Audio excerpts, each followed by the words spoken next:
Justement, avant Saint-Étienne, donc vous commencez par intégrer l'Union sportive française, Française, donc de Sétif, de ce type, qui est donc un club de joueurs musulmans. musulman. Vous aviez parmi vous un joueur français? Oui, c'était la réglementation qui l'obligeait. Parce que c'était une équipe première de Sétif. Oui, oui, oui. Non, j'étais cadet quand je jouais junior. Ensuite, je suis devenu junior, je jouais en senior.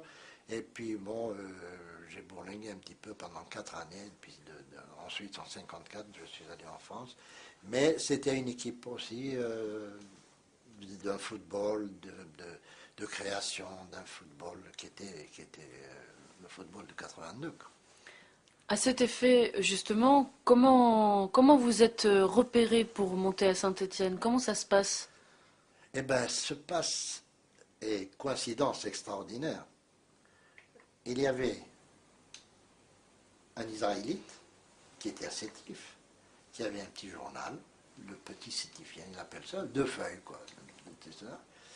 Et il avait un frère qui était vers Saint-Étienne, Roche-la-Molière, il était un peu recruteur, un peu de l'AS Saint-Étienne, etc. Il lui a écrit un mot, il disant, voilà, j'ai un jeune, et Sétif, il est formidable, etc., etc. Bon, le bonhomme est allé voir Saint-Étienne, et Saint-Étienne m'a envoyé un billet d'avion. Vous vous souvenez du nom de ce monsieur? Oui, justement, il y avait 3 frères. Il y avait un journaliste, soi-disant, un instituteur et un qui était en France. Et c'est l'instituteur qui m'a matraqué.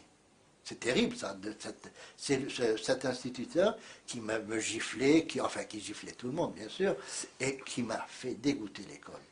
C'était la même famille. Oui, c'était son frère, Et comme ça. le nom de famille, Sedboum. Sedboum. c'est la Donc, famille Sedboum, voilà. Ouais. qui a eu Donc, une conséquence sur vos études et sur votre et vie de sur le, footballeur. oui, finalement, bon, il m'envoie un billet, j'arrive à Lyon, puisqu'on arrivait à Lyon. Et puis M. Garner m'attendait à l'aéroport et on a pris le train. Et puis finalement, je suis allé directement au stade. Je me rappellerai toujours parce que c'était quand même une journée de soleil magnifique. Le stade, le 4 août 1954. Et au stade, je trouve un bonhomme qui, qui était l'entraîneur, Jean Snella, heureux, d'une gentillesse extraordinaire, toujours dans la continuité du français, sympa, sans problème, etc. Il m'a dit, écoute, allez, on y va sur le terrain, on m'a donné des équipements, tout ça. C'était un jeudi. C'est incroyable, ça reste dans bon, et on va à l'entraînement, on s'amuse, etc. Tu as tout de suite vu que j'avais des qualités, etc. Le dimanche, on joue un match amical de préparation. Et c'était, je crois, contre Grenoble ou Limoges, enfin une équipe, Grenoble, je crois. On gagne 6-2 et je marque 3 buts. C'est à partir de là où ma carrière a été lancée et à partir de là où je dis que j'ai eu de la chance d'être tombé sur un monsieur comme ça qui avait les mêmes principes de jeu que moi. Ou bien moi j'avais les mêmes principes que lui. Imaginez une seconde que je sois tombé sur un entraîneur défensif et qui veut jouer physiquement. Peut-être que je n'aurais pas fait cette carrière, peut-être que je serais éliminé parce que j'étais frêle, etc. Mais lui, il a décelé les qualités techniques, les qualités de vitesse, etc. Et il m'a fait jouer dans ce sens. Et bien sûr, il a fallu attendre 2 mois parce que mon club Sétif n'a pas envoyé l'autorisation de jouer. Et j'ai commencé mon premier match à Nice. Regardez l'intelligence de ce monsieur. Il ne m'a pas fait débuter à Saint-Étienne. Il m'a fait débuter à l'extérieur. En disant, s'il joue à Saint-Étienne, le public, s'il joue mal, ils vont commencer, etc.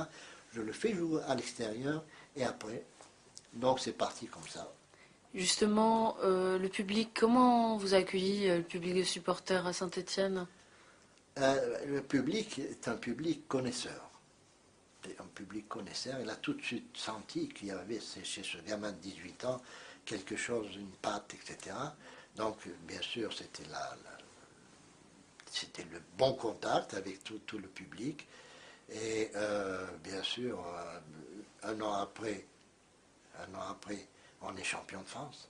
57, 56, 57. Donc c'est déjà... Mais entre-temps, ce monsieur Jean Snella, c'est son nom, avait bouleversé complètement l'équipe. Quand je suis arrivé, il y avait une équipe de gens âgés, qui avaient 30 ans et plus. Lui a décelé une jeunesse qui était en réserve amateur.